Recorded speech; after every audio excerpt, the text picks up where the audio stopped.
Hey Spartans, back for part 3 and the last part of this chapter 4 lecture. So number 15 talks about a habitat and a niche. You guys know what a habitat is. My habitat right now is in my pajamas at my desk in Brookfield recording this lecture. Okay, it's my home. A niche then is the role an organism plays in its ecosystem, its occupation.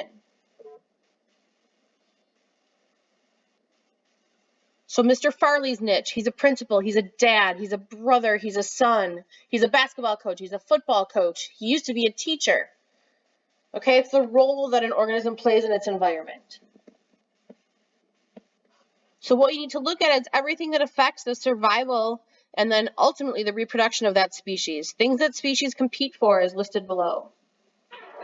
I do want you to write that where niches overlap, we do have competition. And someone's knocking on the door, so hang on. I'm still working, you gotta be quiet. Say hi to the kids. No. Girl Scout cookies are being delivered, people.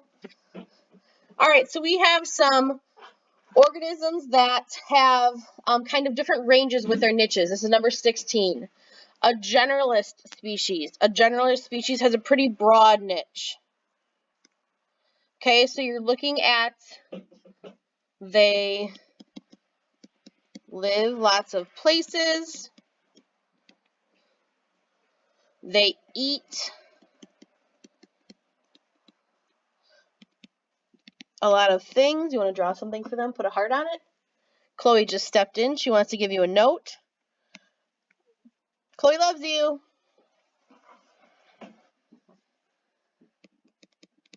Examples might be like a raccoon, a human. We're pretty flexible. We have a wide range of tolerance.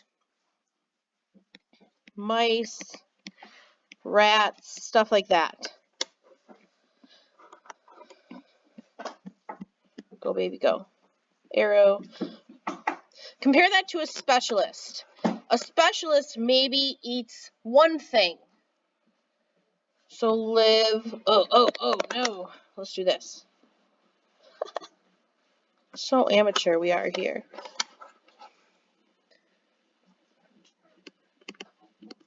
So live in only one type of place. Let's see.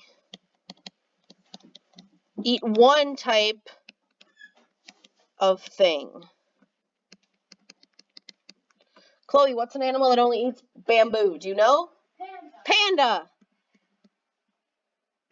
I should have her do these with me. It'd be so much more fun. Or guys, think of a koala. Do you know what a koala eats, Chloe? No. Eucalyptus. Okay, these are specialists. As you can imagine, specialists are much more prone to extinction.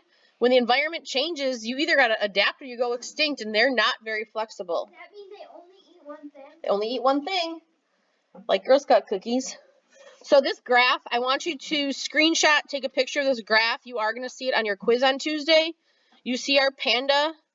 You see our narrow niche. You see on the x-axis it has resource use. You have a narrower range than this raccoon up here with this really broad resource use. Now this part right here that overlaps, that's competition. When resources overlap, organisms compete. And that's pretty important for you to know. All right, so continuing with types of species. Native species. Native species are indigenous to an area. They're normally found there. Under examples, we're going to talk Wisconsin examples. You can write white-tailed deer. You can write gray wolf. This is the table for number 17, by the way. You can write sugar maple. Compare that to non-native species, also known as invasive, alien, exotic. They're not indigenous to an area. They're not from there. Now, that video is probably worth your time. If you want to watch that video, start it at like 37 minutes. It's pretty interesting. It's about how they brought cane toads to Australia to combat this beetle population. They're Hawaiian. but they just kind of like took over. And it's kind of like a spoof documentary. It's pretty funny too. So check that out. So the problem is that oftentimes non-native species don't have any predators, and so they can kind of just take over. Indicator species, we're kind of turning now, provide an early warning of damage. So think about the old like mine shaft, the canary in a coal mine, and the miners would send the canary in, and if there wasn't enough oxygen because they'd hit like a gas pocket or something, the canary is a pretty delicate species, and it would die, and the miners would know not to go in there, or they would know to get out, and they use that as kind of an early warning. Indicator species are kind of like that. They're sensitive. Examples of this include something called the lichen, which is a symbiotic relationship between algae and moss that absorbs air pollution, songbirds, and amphibians. Now, before I continue, can we go back and do some examples of non-native species? Non-native species in Wisconsin you might have heard of include garlic mustard, zebra mussels, the emerald ash borer, those orange lady beetles that kind of smell. They're not native, beautiful red ladybugs. They're those orange lady beetles that we brought in to eat aphids in farmers' fields. So amphibians then are disappearing. They're indicator species. Why they're disappearing? Humans are wrecking things. We're changing their land and water habitats. So this is number 18. And who cares that they're going away? There's 3 reasons. Because they do tell us what's going on in the environment, they're helpful for us. They're helpful as indicator species so humans know when things are going in the wrong direction. They play important roles in their communities. They eat insects, so they're a predator, sometimes a top predator in their food chain. And if you think about their skin and the chemicals in their skin, we think there's this wealth of possibilities in terms of pharmaceutical products that we can still get from their skin. So that should have answered number 18. The final type of species is a keystone species. If you watched Mr. Anderson's video, he talked about an arch, and the keystone in an arch, that top stone that when you take it away, everything crumbles. Keystone species ecologically are more important than other species. They have a large effect on the species in an ecosystem, and they play critical roles in helping sustain ecosystems. They're really important. That video is about wolves in Yellowstone Park. Again, if you go back to the actual slideshow, you can click on it. We did watch it in class. But that would include pollinators. Give me an example of a pollinator, Chloe. Bees. Can you think of anything else? Butterflies, hummingbirds. Top predators, think about the savanna, a lion. Think about the open ocean, a great white shark.